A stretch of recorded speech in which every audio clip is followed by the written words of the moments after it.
of marginalization, that the Idoma people have not been given the rightful position in the affairs of Benue State. But in the history of the state, we have not had it this bad under the current leadership of Father Hyacinth Alia. It is on this note, I want to say it is a crying shame that Benue State has become the personal property of one man who allocates government positions to his family members and friends. A man whose calling as a priest is to preach unity, fairness, and equity. Governor Hyacinth Alia has, instead of uniting the state and making it an example as a man of God that he should be and expected to be, has elevated nepotism and hatred against the Idoma-speaking people of Benue State to a statecraft and made corruption an instrument to be glorified. It will interest you to know that Governor Alia, since assumption of office on May 29, 2003, has embarked on skilled appointment, as majority of the key appointments have gone to his Kian State constituency, a part of Vadekia local government where Father Alia comes from. It is even believed in Vadekia local government area where Father Alia comes from that he is marginalizing the majority of that local government. Let me, for the purpose of emphasis, reel out the following appointments which Father Alia has made in his constituency, in his Kian State constituency within Vadekia local government area. Number 1, Abba Emmanuel Tile, Auditor General of the state. Dennis Akura, Special Advisor, Bureau on Local Government and Chieftaincy Affairs. Emmanuel Agema, Acting Chairman, Board of Internal Revenue from his Kian constituency. Grace Adagba, Chairman, Benue State Universal Basic Education Board, Subeb, from his Kian constituency in Vadekia local government. Raymond Asemaka, MD, Benue Investment and Property Company Limited, BIPC, from his Kian constituency. Emmanuel Chenge, Principal Private Secretary, from his Kian constituency. James Yopu, Executive Secretary, State Emergency Management Agency, from his Kian constituency. Stephen Numeve, State Project Coordinator, Rural Access and Cultural Marketing Project, from his Kian constituency. Tenengo Mende, Acting GM, Urban Development Board, from his Kian constituency. Professor Gabriel Akpe, DG, Bureau of Special Projects and Infrastructure, from his Kian constituency in Vadekia local government. Leonard Ajelo Viashima, Head of Benue State International Cooperation and Development Coordinating Unit, from his Kian constituency. Jonathan Giose, Special Advisor, Poverty Alleviation, from his Kian State constituency. Isaac Akanga, Special Advisor, Local Government Market Coordination, from his Kian State constituency in Vadekia local government. Temve Aginde, Special Advisor, Politics and Community Engagement, from his Kian State constituency. Joseph Ha, Special Advisor on Internal Security, from his Kian State constituency. Fate Kaha Estofi, Senior Special Assistant on Culture, from his Kian constituency. Gwaza Ujamatu, SSA, Bureau Local Government and Chieftaincy Affairs, from his Kian State constituency. Julius Agbata, State Chairman, National Union of Road Transport Workers, appointed by the governor, first time in the history of Benue State for a governor to even be appointing the head of the Agboros, all from his Kian constituency. Now, this he has taken to Ole Kian constituency. Tell me, distinguished and fellow Nigerians, what is therefore left for the people of Zone C, the Idoma speaking side, where I come from? The glaring nepotism in the appointment has attracted widespread condemnation from all segments of the state who have seen the development as a slap on democracy. But that has not bothered the governor in any way. Before Governor Alia came into office, there was a long-standing tradition of carrying all stakeholders, including the State Working Committee of the political party in power and party elders, in the process of selecting people to be part of the government, either as cabinet members or as other political office holders. Governor Alia has seen as rubbish that process which has always made things easy and acceptable to the people in a democracy. Though he's a reverend father, we wonder why a man who had no political platform to pursue his ambition now has total disregard for the party that gave him the space and grant to launch his political career. Is now operating a one-man show without carrying even the cabinet members that he has appointed into office. Today, as we speak, Christmas is 4 days away from here. Even members of his cabinet are hungry. It is indeed sad that the Governor Alia's disregard for the party leadership comes with total disdain. He openly claimed that he practically helped the APC to power in Benue State.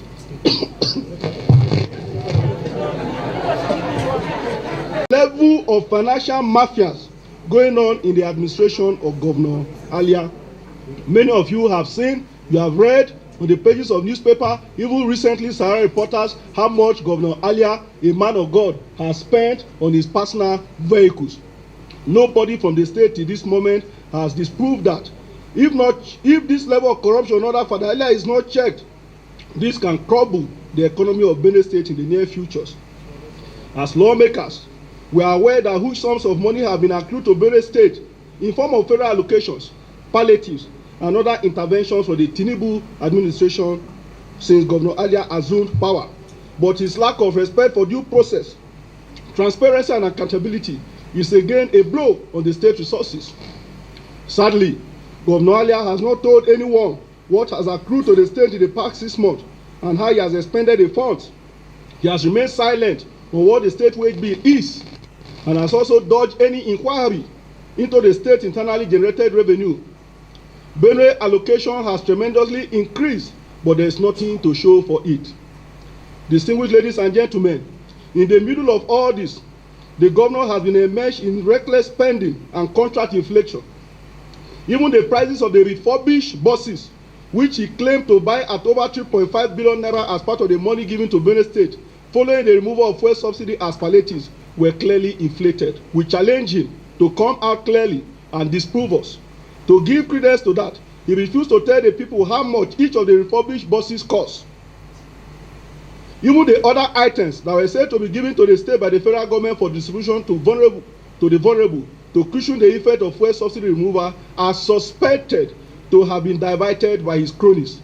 Governor Alia also approved a whooping 3 billion naira for the purchase of vehicles for himself and his cabinet members in an administration that rose to power, or what we can boldly describe, that rose to power with a promise to cut the cost of governance.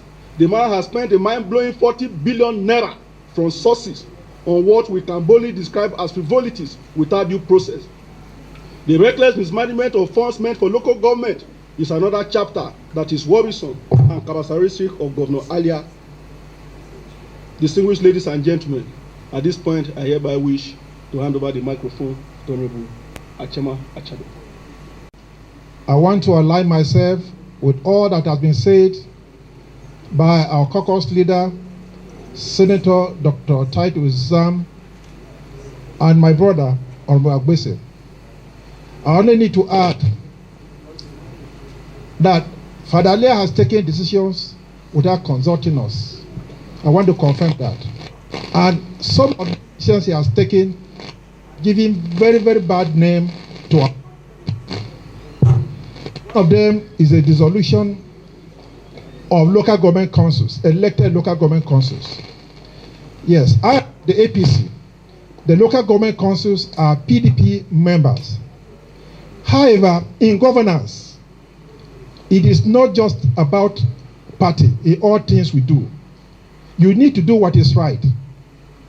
If the chairman had done anything wrong, what the governor is supposed to do is to prosecute. Why are they prosecuted? And in all our local governments, there is no project by any local government. Why local government councils in Benue State get an average of 150 million to 300 million monthly? I challenge the governor or anybody working for the governor to show me one project done by any local government in Benue State. There is no project.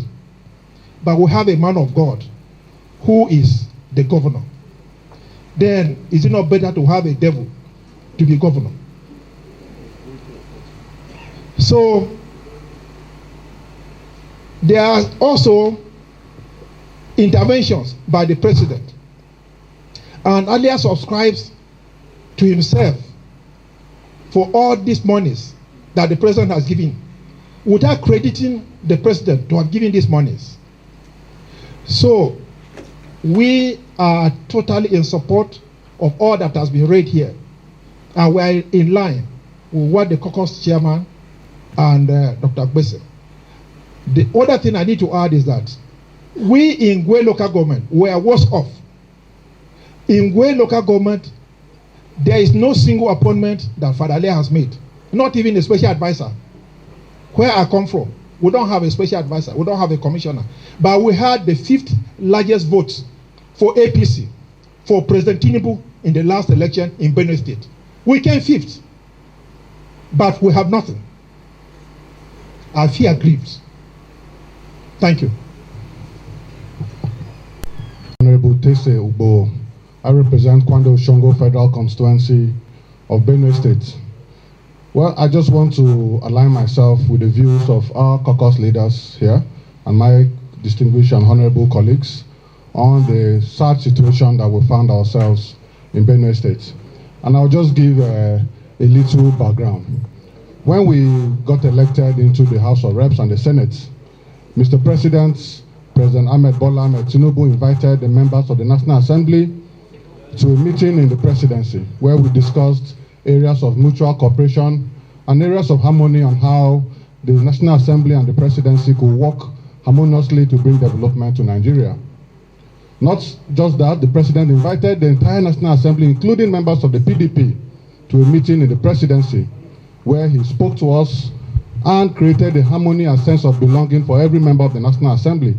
And this is what has transpired in the smooth running relationship between the executive arm of government and the legislature in Nigeria today. Mr. President also invited traditional rulers, captains of industry, and other aspects and other sectors of the Nigeria economy and social strata to discuss on the way forward. Unfortunately, in Benue State, since we were elected into power, the members of the National Assembly has not had the opportunity to have a forum with the governor to discuss areas of mutual benefits and areas of development on how members of the National Assembly can support Benue State and support his government to bring the much needed dividend of democracy to Benue State. It is unfortunate that personally I have tried several times to attract investments to Benue State, but unfortunately I have not had access to the governor, except on very rare occasions where he may, at his own wish, pick up calls from members of the National Assembly. And usually we are asked to liaise with some of his aides to have access to him. That means as members of the National Assembly, we don't have direct access to our governor. And many of us have been unable to partner with him to be bringing some of the dividends of democracy that our people urgently need. And I feel that as a representative of my people of Kwando Oshongo, if I cannot access the governor, then automatically my people in my constituency have been cut off from accessing the governor, because I'm a representative of the people. So I should have direct access to the governor to discuss issues of both national importance as they affect our country, Nigeria, and to discuss issues that concern my people of Kwando Oshongo. But this has been completely lacking in Benue State so far. And that is why you see the continuous outcry by both stakeholders, elders, party chieftains, women, youths, cut across the entire Benue State. It has become a case of divide and rule in Benue State, and this is quite unfortunate. We are very sad about this. This is not how we expected it to be. This is not what we envisaged when we all campaigned and shouted, "Yes, Father," during the campaign trail. And today, it is difficult for us to even shout the "Yes, Father" that we all so gloriously screamed during the campaign season. So, distinguished ladies and gentlemen of the press, I just want to encourage us to take these issues very seriously, and we hope that the presidency and our party will look into the issue of Benue State so that our people at this auspicious time in Nigeria will benefit from the government of APC at the federal level, at the state level, and even at the local government level. Thank you very much. We'll start with channels. And and then my colleagues will also handle others. Should I leave behind any issue? Let me start with the question about godfather, godson crisis in Benue. I did not, in any part of my press statement, imply or state that there is a problem between the secretary to the federal government and the governor of Benue State. Rather, I said he has been pleading with us as stakeholders who are not carried along to be patient with the governor. Read my statement again. I did not, neither did anyone here say Governor Alia and Senator Dr. George Akume have issues. Nobody said so. Rather, we said the SGF is pleading that we should give Father Alia more time. But the more we wait, the more emboldened the governor has become to do the wrong thing. So I think that question you asked does not fall in line with what we have said and written down and read out here. So somebody asked, what efforts have we made to get to the governor to iron out things? Even that, we said the man does not even take our telephone calls. He has never for once invited us, and this statement has been adumbrated eloquently by the Chungis Ugbo, when he said, unlike the presidency, when Tinubu on assumption of duty called us, and I bear testimony to that, President Tinubu invited all members of the National Assembly to a sit-down in the villa where we all resolved to work together. That has not been replicated in Benue State. And that's why we are saying the man does not have any iota of respect on members of the National Assembly. And then somebody asks, are we calling for state of emergency? We say Mr. President should intervene before this man destroys APC. President Tinubu is not just the executive head of this country, he is also the head of the party. And so, if there are issues, political issues in the state, being the president of this country and leader of the party, he has a role to play. And that's the reason why we even drew his attention to it by saying he should come out and call Governor Alia to order. Calling somebody to order does not amount to a declaration of state of emergency. Does it? It does not. Then,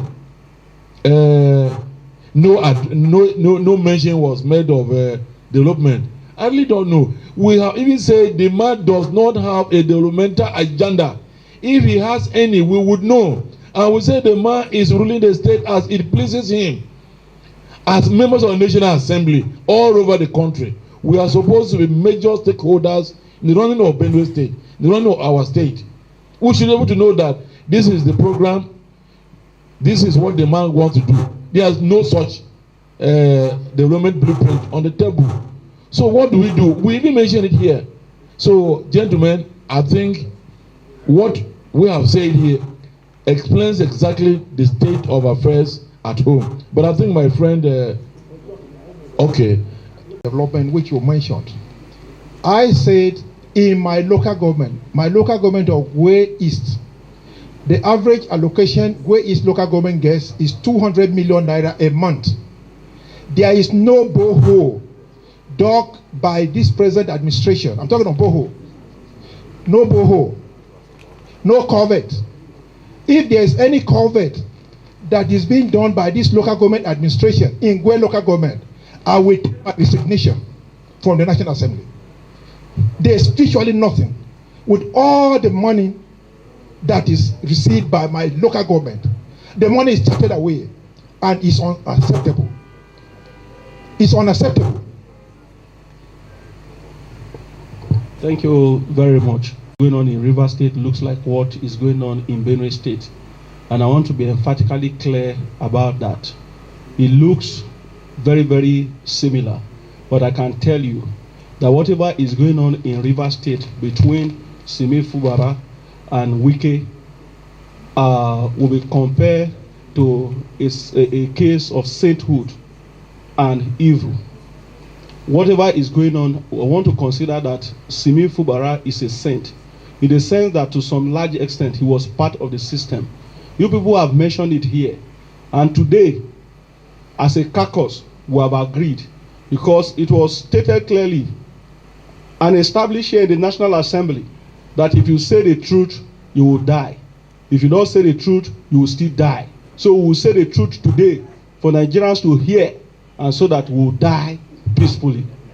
Now, before Alia constituted his state executive council, he gave the impression of a man that was in a hurry to develop the state. Quickly, he went into the award of contracts even without due process when there was no state executive council. We thought it was the action of a man that was in a hurry to develop the state. But in a period of 100 years into his administration, he was not able to address the people of Benue State, because after all the award and the money taken from the coffers of the state, there was no single thing on ground to point as to what Alia has done for the state. We challenge him. We have facts and figures, and we are using this opportunity to challenge him to also open the books for Nigerians and the Benue people to see. And you see clearly that the state is in a total state of collapse, and our finances are being frittered away. Today, if you go to Guzape, you go to Metama, houses have been bought by people before May 29 who have no bank accounts. They are part and parcel of the system today in Benue State. We know them, we know where these houses are. Tomorrow, we can take you press people to these houses. Let Nigerians know the owners of these houses and how they came about this wealth. I'll stop here for now. Thank you. These are press conferences about the people and then development. I represent Makurdi Guma Federal Constituency in Benue State. I'm sure most of you are aware that Makurdi Guma is the epicenter of banditry and Fulani herdsmen crisis. 80% of our people are in IDPs. Makurdi Guma, Gwegwe West, where my senator come from, and Logu, Uku, Kwande, where my senator represents, Senator Dende represent. The basis for which these people voted for Father Alia was his promise that after his election that they will go home. As I speak to you, most of these people are still in IDPs. Father Alia has never responded to my call when security issues occur, when killings by herdsmen occur in my area. No single phone call. We made efforts to speak to him as a caucus a day after his inauguration. He said he will do that the following week. It's been 6 months.